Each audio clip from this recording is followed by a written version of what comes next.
बड़ी अपडेट निकल के सामने आ चुकी है और उम्मीद करते हैं आपने ऑफिशियल वेबसाइट पर जाकर अपनी एग्ज़ाम डेट को देख लिया होगा। तो एसएससी की तरफ से बड़ी अपडेट निकल के सामने आ चुकी है कि एसएससी की तरफ से जो एग्ज़ाम सिटी है, एग्ज़ाम डेट है, वह जारी कर दी गई है। एग्ज़ाम जैसा कि हम जानते हैं कि 9 से लेकर 26 सितंबर 2024 के बीच में कंडक्ट कराया जाएगा और एसएससी की तरफ से अपडेट निकल के सामने आ चुकी है।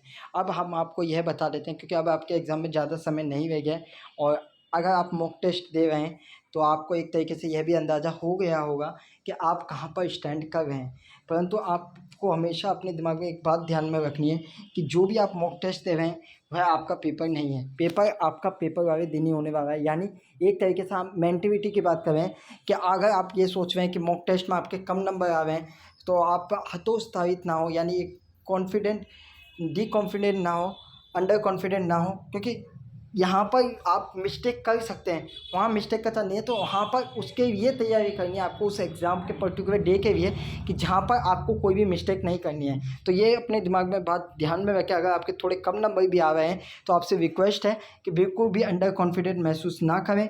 होता है, कई कैंडिडेट्स के साथ होता है कि वह मॉक टेस्ट में उतना अच्छा परफॉर्म नहीं कर पाते हैं जितना वे पेपर में परफॉर्म कर लेते हैं। तो कंटिन्यूसली अपने मॉक टेस्ट लगाते रहिए, ये हमारा आपसे रिक्वेस्ट है। साथ ही साथ जिन कैंडिडेट्स के मॉक टेस्ट में अधिक नंबर आ रहे हैं और जो एक तरीके से कॉन्फिडेंट महसूस कर रहे हैं, अच्छी बात है, लेकिन ओवर कॉन्फिडेंट आपको भी महसूस नहीं करना है, क्योंकि जो एग्ज़ाम में 100 प्रश्न पूछे जाएंगे वह डिसाइड करेंगे कि आप टायर 2 के लिए क्वालिफाई होते हैं या नहीं। तो इस बात को भी अपने दिमाग में बनाए रखें। लगातार अच्छा प्रदर्शन करते रहिए और कोशिश करनी है अच्छे से अच्छा प्रदर्शन करना है। और एक तरीके से अपने दिमाग में एक मैप लेके चलिएगा कि कहाँ पर आपको तुक्के लगाने हैं, कहाँ पर तुक्के नहीं लगाने हैं, आप कहाँ पर चांस ले सकते हैं, कहाँ पर चांस नहीं लेने हैं।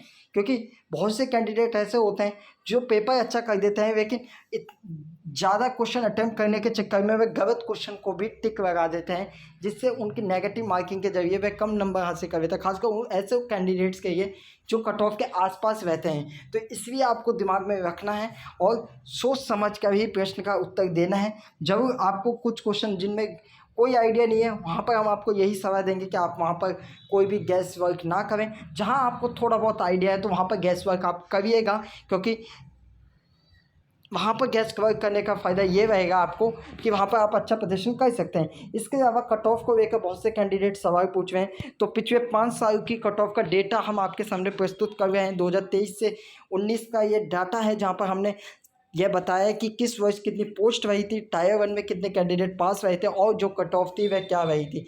अगर देखा जाए तो 2023 में जब 7,688 पोस्ट थी तो अनरिजर्व कैंडिडेट्स की कट ऑफ 150 रही थी, और वहीं 2022 में जब 36,001 पोस्ट निकाली गई थी, जो कट ऑफ थी वह 114 रही थी, जो पिछले 5 सालों में सबसे कम कट ऑफ रही थी। यानी इस वर्ष लगभग जो कट ऑफ है, जो पोस्ट नंबर ऑफ पोस्ट की संख्या है वह लगभग 17,000 है। 17,727 टेंटेटिव वैकेंसी एसएससी के द्वारा निकाली गई हैं। तो उससे एक अंदाज़ा आप लगाना चाहे तो यह अंदाज़ा लगा सकते हैं कि कट ऑफ 150 और 114 के बीच में ही रहने वाली है।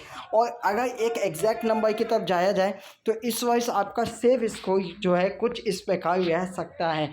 यह आपका सेफ स्कोर है। अगर आप इस रेंज में नंबर लेके आ जाते हैं अपने एग्ज़ाम के अंदर तो आपके परीक्षा में सफल होने की संभावना अन्य कैंडिडेट के मुकाबले अधिक रहेगी। तो इतना है, टारगेट अपने दिमाग में लेके चलें, पूरी तरीके से अपने आप को तैयार कर लें एग्ज़ाम के लिए। अभी भी कुछ समय बचा है। जो भी टॉपिक आपको अच्छी तरीके से समझ में नहीं आ रहे हैं उनकी अधिक से अधिक तैयारी कीजिए। और यह भी ध्यान रखिए, अगर टॉपिक नहीं समझ में आ रहा है तो आप उसे छोड़ सकते हैं और जो टॉपिक आपका मजबूत है उसके लिए ज़्यादा मेहनत करें, क्योंकि अगर वहाँ से क्वेश्चन है तो वहाँ से गलती ना हो। इस तरीके से दिमाग में बनाकर चलना है। हमारे चैनल की तरफ से आपको all the very best for your exam. ज़्यादा समय नहीं रह गया है, इसे अपनी पढ़ाई पर फोकस बनाए रखिए। इसी के साथ वीडियो का अंत करेंगे। आप सभी कैंडिडेट का वीडियो पूरा देखने के लिए धन्यवाद।